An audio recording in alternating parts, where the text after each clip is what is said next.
E para começar a nossa conversa, a gente não podia fugir dessa pergunta. Os números sugerem que o Brasil vive há muitos anos uma crise de criminalidade, que talvez tenha tido seu ápice em 2017, mas continua aí. Existe realmente uma crise? E qual é a origem dessa crise? Olá, Mota, doutor Ivana, é um prazer poder dividir com vocês esse momento para nós trocarmos ideias e experiências, contar um pouco do que vem sendo feito no governo Tarcísio para a região central. O governador Tarcísio fala muito da questão da cena aberta de uso da Cracolândia como a ponta do iceberg. O problema é muito maior e eu não tenho dúvida, respondendo diretamente à sua pergunta, que sim, que o Brasil vive uma crise grave em relação à criminalidade. Em São Paulo não é diferente, mas o governador Tarcísio, logo que nomeou o seu secretário, o secretário Derrite, aliás, pela primeira vez, um secretário de Segurança Pública com experiência em operações de dia a dia, um policial militar, como secretário executivo, um delegado da Polícia Civil, também de operações, delegado Nico, e isso já tem feito diferença nos indicadores criminais. É claro que essa discussão é ampla, ela envolve, sim, as polícias, envolve também os trabalhos de prevenção e envolve também o judiciário, nosso Código Penal, e aqui nós vamos ter esse momento importante para falar um pouquinho sobre isso. Muito obrigado. Doutor Ivana, existe uma crise e qual é a origem dessa crise?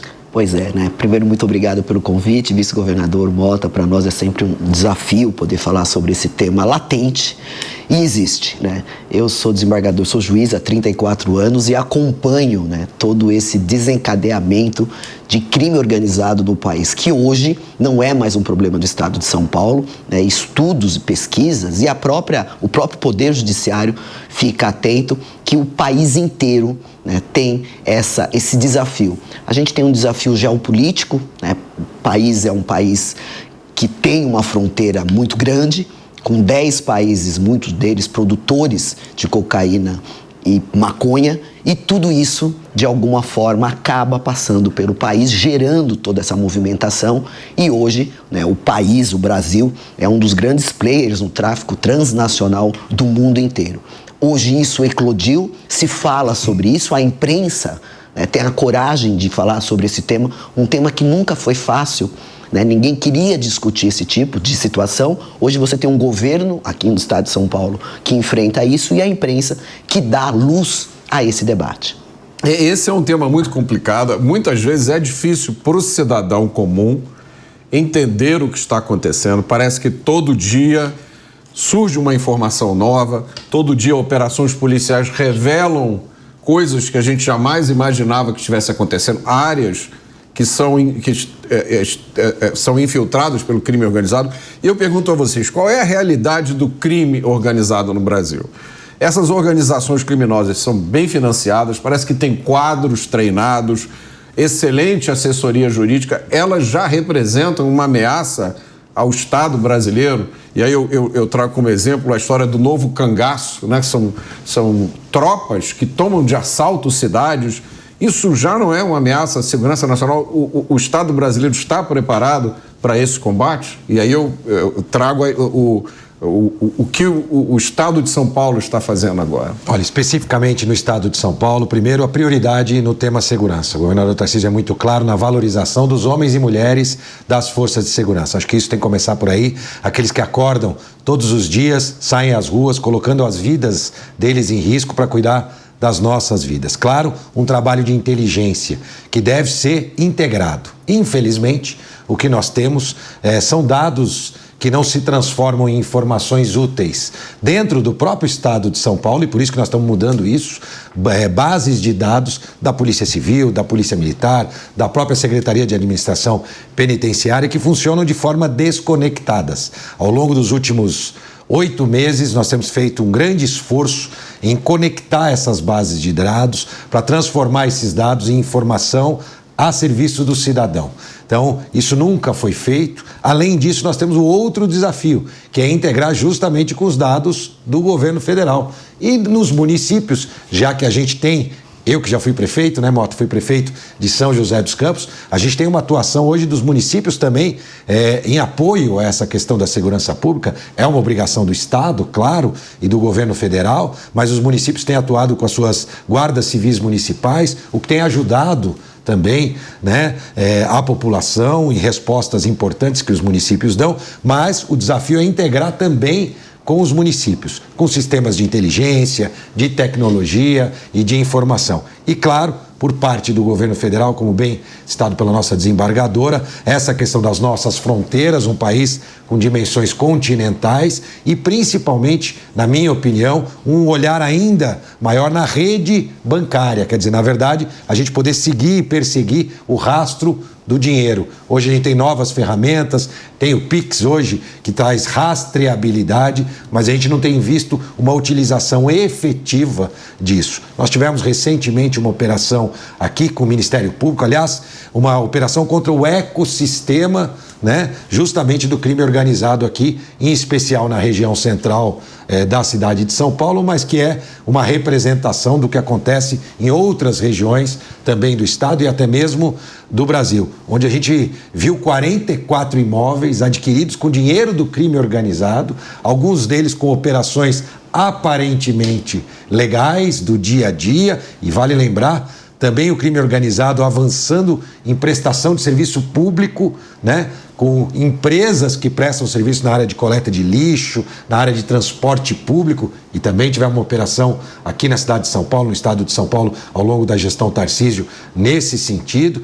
Então a gente percebe o crime organizado entrando nos seus negócios aparentemente legais e que, na verdade, dão suporte para essa rede de crime organizado. Então o estado de São Paulo está atento, trabalhando com inteligência, mas nós precisamos também seguir esse rastro de dinheiro, como foi muito bem feito pela uma investigação que durou 1 ano e meio, essa operação que aconteceu há 15 dias aqui na cidade de São Paulo, em especial no centro. É uma investigação que não começou hoje, Ministério Público, nosso promotor Lincoln, acompanhando, junto com sua equipe, na verdade, as investigações, e que culminou, na verdade, na identificação de imóveis utilizados como centro de prostituição, como locais para armazenamento de drogas, mas também imóveis que simplesmente eram hotéis que, na verdade, serviam a uma atividade considerada normal, mas que foram adquiridos com dinheiro do tráfico. E lá, a nossa cena aberta de uso, conhecida como Cracolândia, como eu disse, é a ponta do iceberg desse problema. Por isso, o importante é a gente poder ver todo esse ecossistema do crime e justamente atuar no ecossistema. E a consequência vai ser uma sociedade mais bem servida do ponto de vista de serviços de segurança pública. E isso que está sendo investigado, desmontado, desfeito, é produto de muito tempo. Isso que está sendo encontrado aqui em São Paulo não surgiu de um dia para o outro, não surgiu nos últimos meses, né? Sem dúvida, é algo que vem se consolidando ao longo dos últimos anos e é importante, e a imprensa, como a doutora Ivana citou, a imprensa tem tido um papel fundamental. A gente vê ao longo dos últimos anos, principalmente, a importância da discussão sobre caminhos em relação à segurança pública, seja discussões sobre legislação. A gente viu a importância, inclusive, recentemente, de uma lei que proibia as saidinhas. É claro que nesse momento ela ainda não está sendo aplicada na prática por conta de justamente de uma série de questionamentos, mas só levantar este tema já faz toda a diferença para a sociedade. É comum, Mota, e eu que tenho como missão, aliás, o governador Tarcísio, no início da gestão, me deu a missão justamente de um olhar mais atento de coordenação sobre o centro da cidade de São Paulo, sobre a cena aberta de uso, que hoje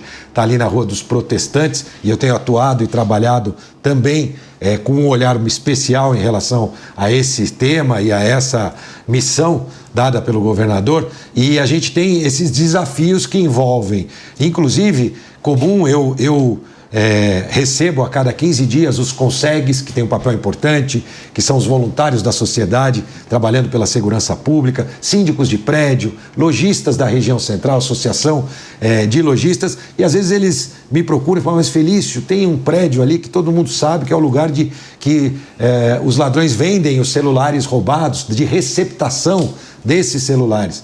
Aí a gente explica para eles: por um acaso é o prédio número tal, da rua número tal, é esse mesmo.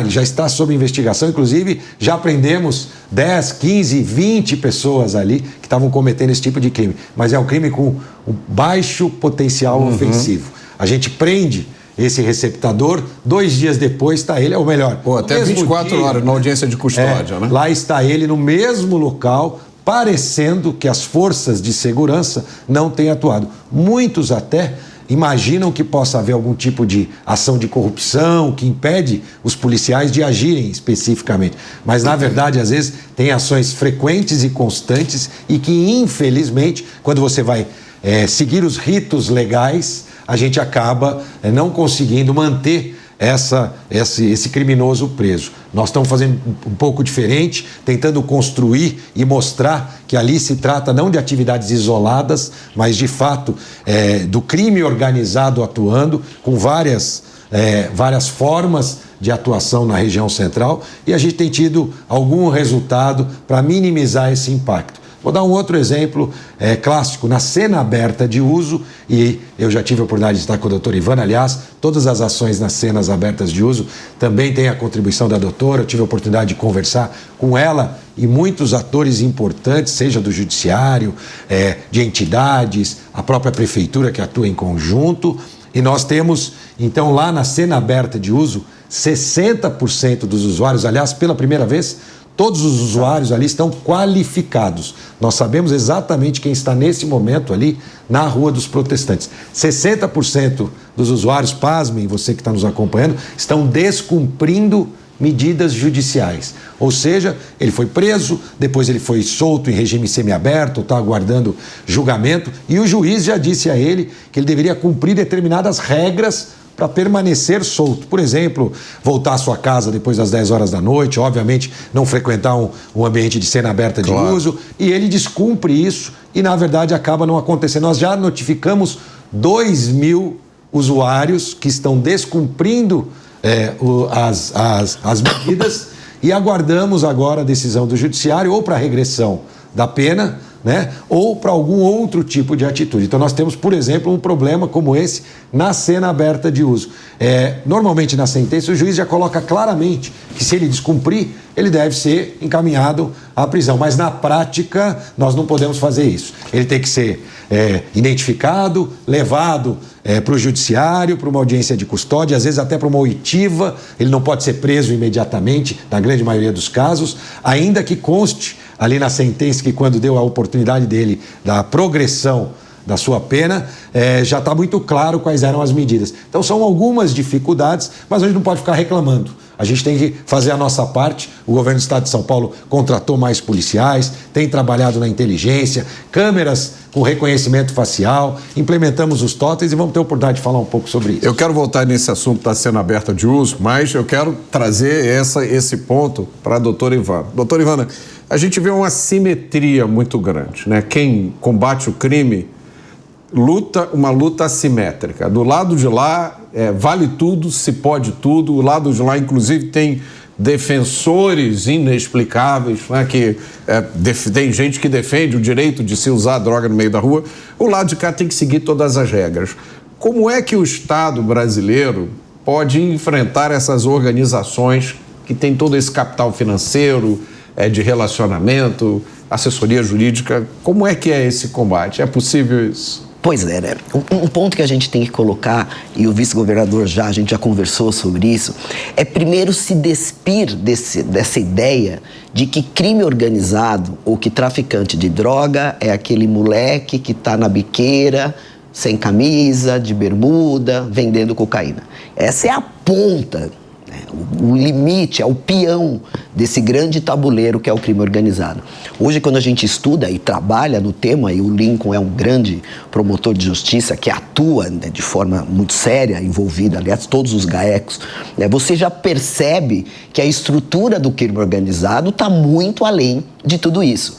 Hoje, para as pessoas terem uma ideia, integrar uma organização criminosa, necessariamente você nem precisa ter visto um pacote com 1 quilo de cocaína. Você é um mero financiador e você já está integrando uma organização criminosa. Uma organização criminosa como o PCC, a maior organização criminosa do país, a 8ª maior organização criminosa do mundo, que tem um lucro de 1 bilhão e 200 milhões de dólares por ano. Há de se convir que é uma empresa que dá bastante lucro, até porque ela não paga imposto. Dentro dessa teoria da assimetria, ela está ao lado, né, paralela ao Estado. Então, alguns pontos, como disse o vice-governador, interagindo, tendo uma simbiose com o Estado, como participando de licitações, né, ganhando essas licitações, porque ele paga isso com dinheiro sujo, com dinheiro do tráfico, e recebe dos cofres públicos dinheiro limpo. Ele lava o dinheiro, ele investe 500 milhões e recebe por mês, por exemplo, no transporte público aqui na capital, 9 milhões de usuários por dia, 850 milhões. Já ganhou quase 50% limpo. Então, a gente tem que primeiro perceber que o crime organizado está além, né, dessa estrutura toda.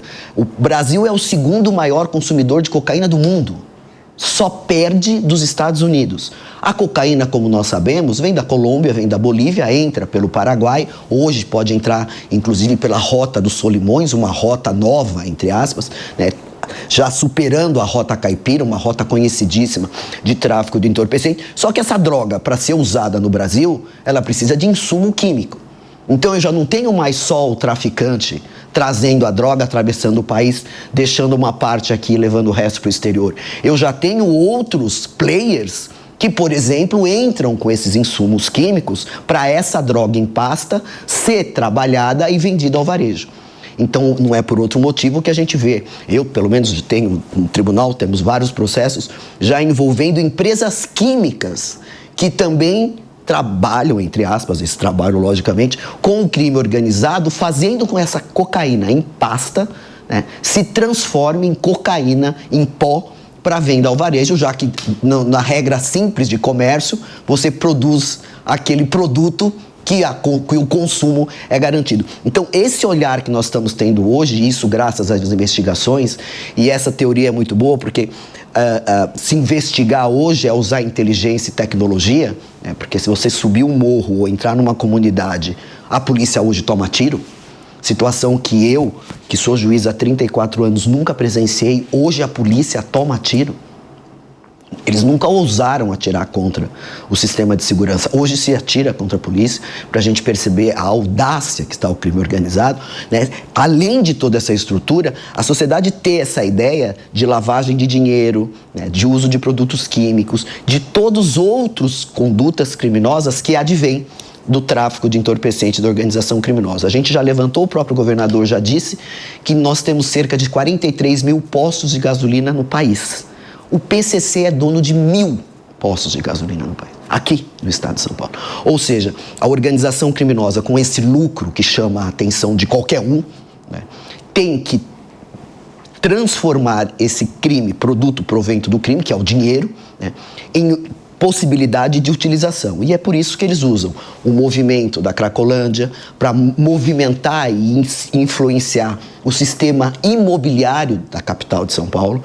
Eles usam, né, essa situação para transporte público entrando em licitações, em recolhimento de lixo e todos esses outros segmentos que são alimentados para o crime organizado. A Polícia Judiciária, o Ministério Público, a Polícia Federal, eles têm atuado, né, num primeiro momento, seguindo o dinheiro, que não é uma coisa tão simplista, porque a ideia é assim, vamos investigar a lavagem de dinheiro, siga o dinheiro. Só que hoje você tem tecnologia, você tem um banco, uma instituição financeira que nem existe no mundo físico. Né? E o dinheiro, ele toma caminhos que são desafiadores. E aí entra o lado assimétrico. Enquanto o Estado, o sistema de segurança, tem que cumprir todas as regras processuais, penais, constitucionais, até para a prova ser válida, o crime não precisa de nada disso.